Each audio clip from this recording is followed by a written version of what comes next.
اعوذ باللہ السمیع العلیم من الشیطان الرجیم بسم اللہ الرحمن الرحیم۔ سورۃ القحف آیات 110 پیراگراف 6 مکی صورت ہے۔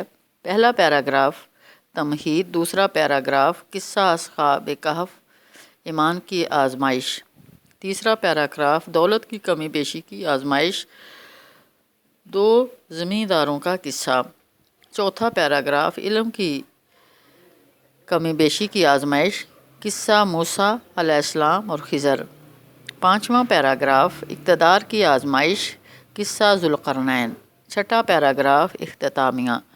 مرکزی مضمون: زمین پر موجود تمام اشیاء کی رنگا رنگی زینت کا مقصد اور حکمت حسن عمل کا امتحان اور آزمائش ہے۔ توحید پر استقامت کی آزمائش، دولت، عزت اور افراد کی کثرت کی آزمائش، اموال و اولاد کی آزمائش، اقتدار کی آزمائش، دنیا پرستی سے بچ کر قرآن کی دعوت و توحید و آخرت قبول کر لو۔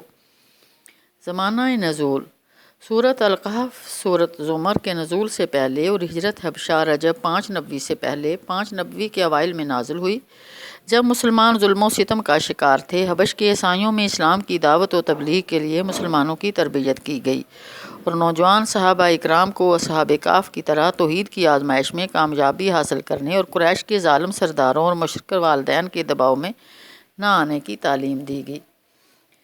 فضائل سورۃ القحف: اس سورت کی فضیلت میں رسول صلی اللہ علیہ وسلم نے کئی حدیث مروی ہیں۔ من حفظ 10 آیات من اول سورۃ القحف یسم من الدجال، صحیح مسلم۔ جو شخص سورہ کہف کی ابتدائی 10 آیات محفوظ رکھے گا وہ دجال سے محفوظ رہے گا۔ من قرأ 3 آیات من اول الکہف یسم من فتنۃ الدجال، ترمذی، صحیح۔ جو شخص سورۃ القحف کی پہلی 3 آیات پڑھے گا وہ دجال کے فتنے سے محفوظ رہے گا، سبحان اللہ۔ فمن ادرکہ منکم فلیقرأ علیہ فواتح سورۃ القحف فانہا جوارکم من فتنتہ، ابو داؤد، صحیح۔ تم میں سے جو شخص دجال کو پائے اسے چاہیے کہ وہ سورۃ القحف کی ابتدائی آیات پڑھے، اس لیے کہ یہ دجال کے فتنے سے پناہ دینے والی صورت ہے۔ غالباً دجال کا دجل و فریب انسان کو زینت دنیا میں مبتلا کر کے آخرت اور قیامت کے خوف سے بے نیاز کر دے گا۔ ایک شخص نے سورۃ القحف کی تلاوت کی جبکہ اس کے گھر میں ایک گھوڑا بندھا تھا۔ گھوڑا بدکنے لگا، اس نے سر اٹھا کر دیکھا کہ آسمان پر ایک دھند یا ایک بادل چھایا ہوا ہے۔ اس شخص نے اس واقعہ کا ذکر نبی کریم صلی اللہ علیہ وسلم سے کیا تو آپ صلی اللہ علیہ وسلم نے فرمایا فَإِنَّهَا سَكِينَةٌ تنزلت عند القرآن او تنزلت للقرآن، یہ سکینت اطمینان کی روشنی تھی جو قرآن کے پڑھنے سے یا قرآن کی پڑھتے وقت نازل ہوئی، صحیح مسلم، سبحان اللہ۔ من قرأ سورۃ الکہف فی یوم الجمعۃ اضاء لہ من النور ما بین الجمعتین، سنن۔ جو شخص جمعہ کے دن سورۃ قحف پڑھے اس کے لیے 2 جمعوں کے درمیان تک روشنی باقی رہتی ہے، یعنی سورۃ القحف کی تعلیمات کا نور 1 ہفتے تک اس کے دل و دماغ پر رہے گا اور وہ دنیا اور دنیا کی زینتوں کے فتنوں سے محفوظ رہے گا۔ من قرأ سورۃ القحف کانت لہ نورا یوم القیامۃ من مقامہ الی مکۃ ومن قرأ ب10 آیات من آخرها ثم خرج الدجال لم یضرہ، موجم الاوسط للطبرانی۔ جو شخص سورۃ الکہف کی تلاوت کرتا ہے روز قیامت اس کے لیے اس کی رہائش سے مکہ تک ایک نور ہوگا، اور جو آدمی آخری 10 آیات پڑھتا ہے وہ دجال کے خروج پر اس کے فتنے سے محفوظ رہے گا، سبحان اللہ۔ سورۃ القحف کا کتابی ربط: پچھلی سورت بنی اسرائیل میں اسلامی معاشرے اور عادلانہ اسلامی ریاست کی اساسات کا ذکر تھا۔ یہاں سورۃ القحف میں اس راستے کی کٹھن منزلوں اور ایک عادل بادشاہ ذوالقرنین کا تذکرہ ہے۔ عادلانہ معاشرہ اور عادلانہ ریاست اسی وقت قائم ہو سکتی ہے جب فداکاروں کی ایسی جماعت وجود میں آ جائے جو توحید، لقاء یعنی ملاقات رب پر بھی کامل یقین رکھتی ہو اور جو زندگی کے ہر امتحان میں اپنے حسن عمل سے کامیاب ہو سکتی ہو۔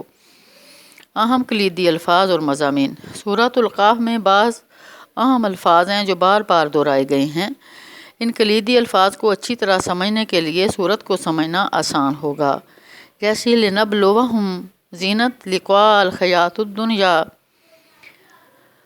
ولیہ اولیاء ولائد، سورۃ القاف میں زینت کے لفظ کا استعمال۔ اس صورت میں زینت کا لفظ 3 مرتبہ آیات 7، 28 اور 46 میں استعمال ہوا۔ زمین کی ساری زینت کا مقصد انسانوں کے حسن عمل کی آزمائش ہے۔ آیت 7 یہی صورت کا مرکزی مضمون ہے۔ اِنَّا جَعَلْنَا مَا عَلَى الْأَرْضِ زِينَةً لَهَا لِنَبْلُوَهُمْ أَيُّهُمْ أَحْسَنُ عَمَلًا۔ رسول اللہ صلی اللہ علیہ وسلم کو 3 ہدایات دی گئیں۔ نمبر 1 صحابہ سے چمٹے رہنے، نمبر 2 دنیا کی زینت سے بچنے، اور نمبر 3 کافر کی عادت سے نہ دبنے کی ہدایت۔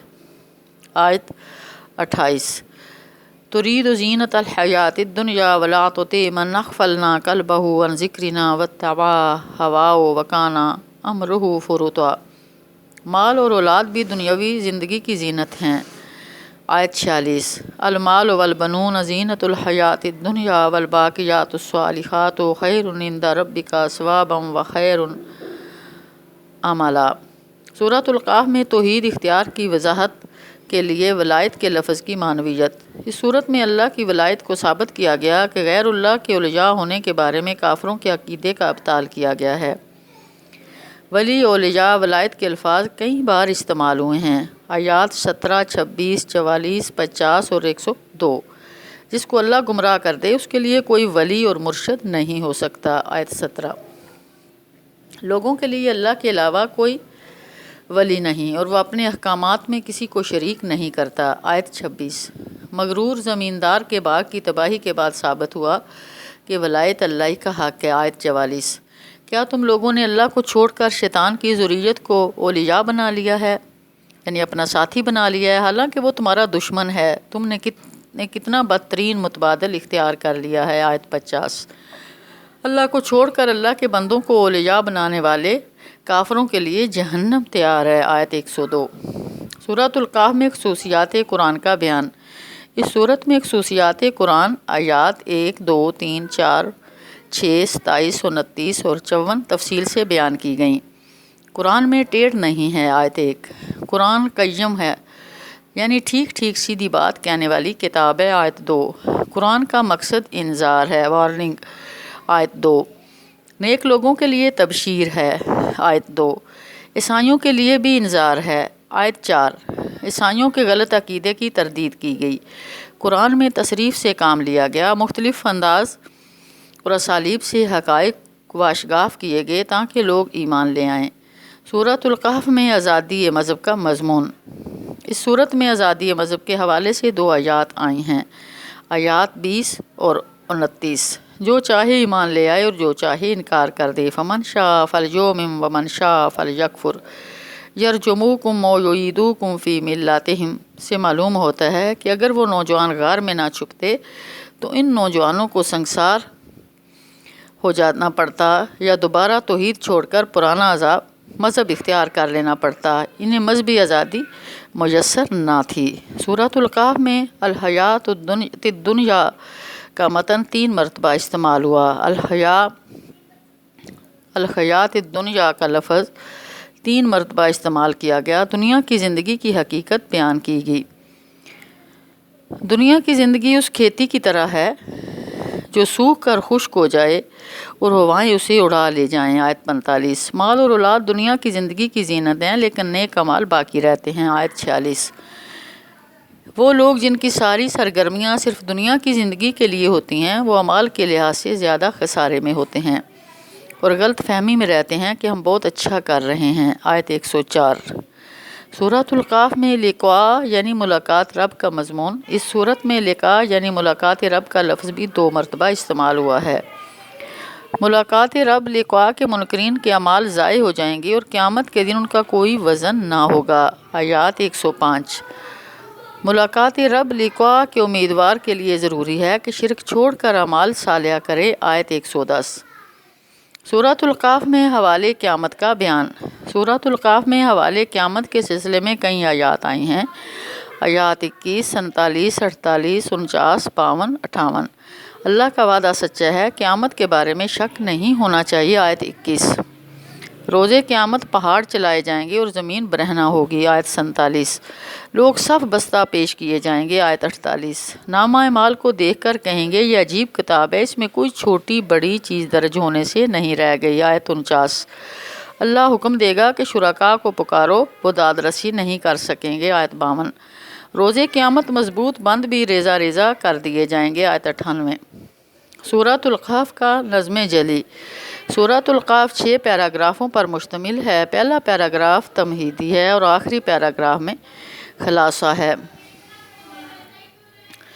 درمیانی 4 پیراگرافوں میں 4 قصے بیان کیے گئے ہیں جن کا مقصد کسی نہ کسی آزمائش لیبلوہم ہے۔ پہلی 2 قصوں کے بعد تبصرہ بھی کیا گیا ہے۔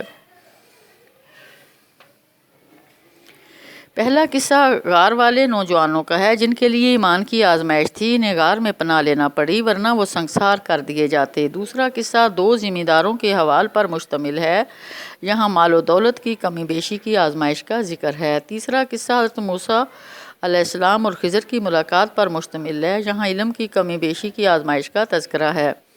چوتھا قصہ ایک عادل بادشاہ حضرت ذوالقرنین کا ہے، یہاں اقتدار کی آزمائش کا ذکر ہے۔ وآخر دعوانا الحمد للہ رب العالمین۔